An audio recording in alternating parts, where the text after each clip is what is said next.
മാത്രമല്ല കേരളത്തിലാണ് ഏറ്റവും കൂടുതൽ ആശാ വർക്കർമാർക്ക് ഏറ്റവും കൂടുതൽ വരുമാനം കിട്ടുന്ന ഒരു സംസ്ഥാനവും അതാണ്, ഇവിടെയാണ്. അത് യു ഡി എഫിൻ്റെ കാലത്ത് 100 രൂപ കൊടുത്തത് ആകെ വർദ്ധിപ്പിച്ചത്. അത് മുഴുവൻ വർദ്ധിപ്പിച്ച് കൊടുത്തത് കേരളത്തിലെ ഇടതുപക്ഷ മുന്നണി ഗവൺമെൻറ്റുമാണ് 2 ടേമായിട്ട്. ഇനിയും അവരെ സംബന്ധിച്ചിടത്തോളം ശരിയായ നിലപാട് സ്വീകരിച്ചുകൊണ്ട് അവർക്ക് അനുകൂലമായ നിലപാട് തന്നെ ഗവൺമെൻറ് സ്വീകരിക്കുകയും ചെയ്യും.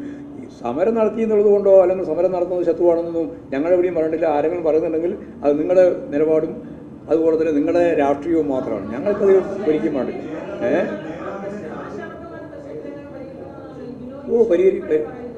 എല്ലാവരും പറഞ്ഞിട്ടുണ്ട്. ഞാൻ പറഞ്ഞില്ലേ പരിഹരിക്കണം? ഞാൻ പറഞ്ഞ മലയാളം മനസ്സിലായില്ലേ? പരിഹരിക്കണം. ഞങ്ങൾ ആരാ എതിര്? പരിഹരിക്കുന്നതിന് ആരെങ്കിലും എതിരുണ്ടെങ്കിലല്ലേ നിങ്ങൾ ഇന്നയാൾ പറഞ്ഞു പറയേണ്ട കാര്യമുള്ളൂ.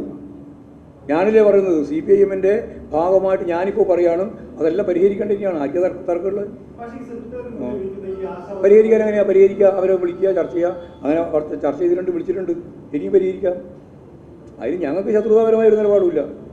ശത്രുതാപരമായ നിലപാടുണ്ട് എന്ന് പറഞ്ഞത് ശരിയുമല്ല. സത്യം പറഞ്ഞാൽ അതിൻ്റെ മേലെ രാഷ്ട്രീയമായ ഒരു ഇടപെടൽ നടത്താൻ ചിലർ ശ്രമിക്കുന്നുണ്ട്. അതാണ് യൂത്ത് കോൺഗ്രസ്സുകാർ മിഞ്ഞാന്ന് നടത്തിയത്.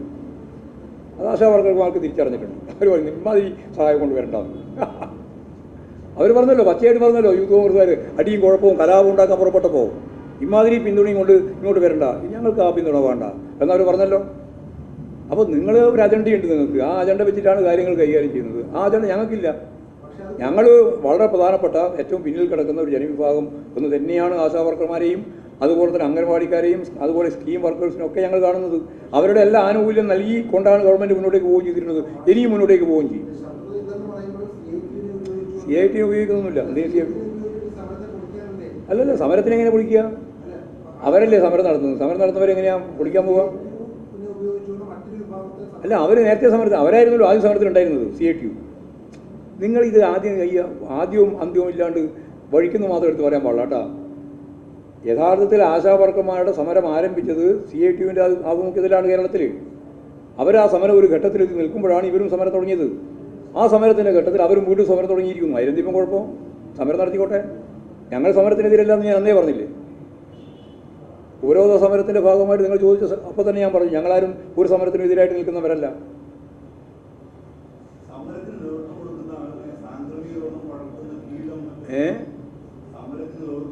അത് സമര നേതൃത്വം കൊടുക്കുന്നവരും നമ്മൾ ചെറിയ വ്യത്യാസമുണ്ട് കേട്ടോ. അത് തിരിച്ചറിയുന്നതല്ല. അതിപ്പോൾ ചോദിച്ചത് നന്നായി. അതിൽ SDPI ഉണ്ട്, അതിൽ ജമാഅത്തെ ഇസ്ലാമി ഉണ്ട്, അതിൽ SUCI ഉണ്ട്, അതിൽ ഈ പറയുന്ന രീതിയിലുള്ള അരാജകവാദികളായ നിരവധി ആളുകളുണ്ട്. അതിനോട് ഞങ്ങൾക്ക് ശക്തിയായ വിയോജിപ്പുണ്ട്. ആ വിയോജിപ്പ് ഞാൻ ഇപ്പം പറയേണ്ടതില്ല എന്നുകൊണ്ട് പറയാതിരുന്നതാണ്. ആ വിയോജിപ്പ് നിങ്ങൾ ചോദിച്ചുകൊണ്ട് ആ വിയോജിപ്പുണ്ട്. പോരെ? സാംക്രമിക പ്രതിരോധാന്തരങ്ങളില്ല. അതിലൊന്നും ആ പദപ്രയോഗം ഞാൻ കിടക്കുന്നില്ല. ഞാൻ എൻ്റെ പദം ഉപയോഗിക്കല്ലാണ്ട് വേറെ ആരെങ്കിലും പദം ഞാൻ ഉപയോഗിക്കേണ്ടല്ലോ. അതിൽ ഞാൻ പറഞ്ഞ പദപ്രയോഗത്തിലേക്ക് നിങ്ങൾക്ക് ഏതോ ഒരു പദം കിട്ടിയാൽ മതി. എന്നിട്ട് അതിൻ്റെ മേലെ കയറിയിട്ടാണ് കാര്യങ്ങൾ. വസ്തുതാപരമായി നോക്ക്. അപ്പോൾ അതിൻ്റെ അകത്ത് ഒരു പദം ഉപയോഗിച്ചിട്ടുണ്ടോ എന്ന് നോക്കിയിട്ടാണോ? ആ നല്ല പദം ഉപയോഗിക്കുന്നതാണല്ലോ. എന്തിനാ വിമർശിക്കാൻ മോശമായ പദം ഉപയോഗിക്കുന്നത്? നല്ല പദം ഉപയോഗിക്കുക.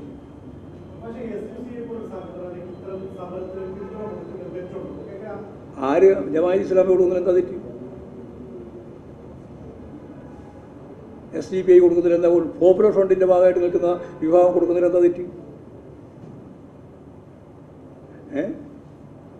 അതാ ഞാൻ പറഞ്ഞത്. ചോദിക്കുമ്പോൾ എല്ലാം കുടിച്ചു വെച്ച് ചോദിക്കണം. ഇങ്ങനെയുള്ള ചില ടീമുണ്ട്. മുമ്പ് KL പദ്ധതിയുടെ ഭാഗമായിട്ട് ഭൂമി ഏറ്റെടുക്കാൻ പുറപ്പെട്ടപ്പോൾ ഏറ്റെടുക്കാൻ അനുവദിക്കില്ല എന്ന് പറഞ്ഞിട്ട് മുമ്പോട്ടേക്ക് വന്നിട്ടുള്ള ഈ ടീമുണ്ട്. ആ ടീം തന്നെയാണ് ഇത്. കേരളത്തിൻ്റെ വികസനത്തിന് എതിരായിട്ട് നിൽക്കുന്ന ടീമാണ്. ആ ടീമിനെ ഞങ്ങൾ തുറന്ന് കാണിച്ചിട്ടുണ്ട്. അന്നും കാണിച്ചിട്ടുണ്ട്, ഇപ്പം കാണിക്കുന്നുണ്ട്. അന്ന് അവർ പുറപ്പെട്ടിരുന്നു കുറേ അടിയും പിടിയും കുഴപ്പമില്ല ഉണ്ടാക്കുക. എന്നിട്ട് എന്തുണ്ടായേ? ഒന്നും ഉണ്ടായിട്ടില്ല. KL പദ്ധതി പൂർത്തിയായി. അതുപോലെ തന്നെ കീഴാറ്റൂരിൽ ഭൂമി ഏറ്റെടുക്കുന്നതുമായി ബന്ധപ്പെട്ട് എത്ര സമരം ഉണ്ടായിരുന്നു? ബംഗാളിൽ നിന്നല്ലേ മണ്ണ് കൊണ്ടുവന്നത് ഇവരെല്ലാം? കീഴാറ്റൂർ ഭൂമിയില്ലേ? വയൽക്കിളി.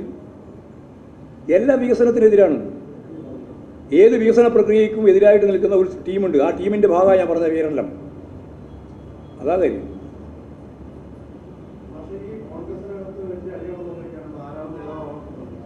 അതിനൊന്നും വലിയ ആവശ്യമില്ലാവില്ല. പിന്നെ വെറുതെ അടിക്കുക മാത്രമേ ഉള്ളൂ.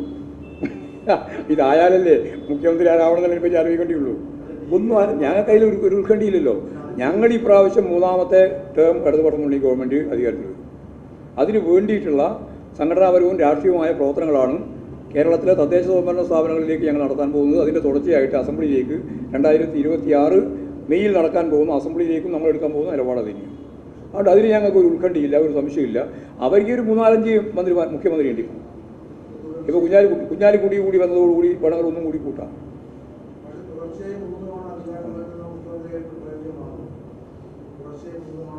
ചോദ്യത്തിൻ്റെ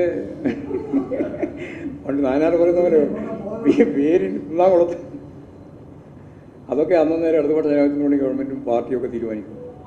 ആരാവണം നയിക്കേണ്ടത്, മുഖ്യമന്ത്രി ആരാവണം എന്നുള്ള കാര്യമെല്ലാം അന്നേരം തീരുമാനിക്കും. അത് ഞാൻ ഇടയ്ക്ക് പറഞ്ഞല്ല, പിന്നെ ആദ്യം ചോദിക്കേണ്ട കാര്യമില്ല. അത് നിങ്ങളെ ചാനലിലെല്ലാം കൊടുത്തല്ല. അത് പാർട്ടി കോൺഗ്രസ് തന്നെ തീരുമാനിക്കുകയാണ്. പിണറായി വിജയനുള്ള ഈ വയസ്സിൻ്റെ ഭാഗമായിട്ടുള്ള ഇളവ് കേരളത്തിലെ ഇന്ത്യയിലെ ഒരേ ഒരു ഇടതുപക്ഷ മുന്നണി ഗവൺമെൻറ്റും അതിൻ്റെ മുഖ്യമന്ത്രിയാണ് സഖാവ് പിണറായി. അതുകൊണ്ട് ആ കാര്യം ആ രീതിയിലാണ് പരിഗണിച്ചത് പാർട്ടി. 24 പാർട്ടി കോൺഗ്രസ് അല്ലേ തീരുമാനിക്കുക, അതിപ്പം തീരുമാനിക്കാൻ പറ്റും. 24 പാർട്ടി കോൺഗ്രസ് എന്ത് തീരുമാനിക്കണമെന്ന് 24 പാർട്ടി കോൺഗ്രസ് അല്ലേ തീരുമാനിക്കുക, അല്ലേ? അതിന് മുൻകൂട്ടി തീരുമാനിക്കില്ല.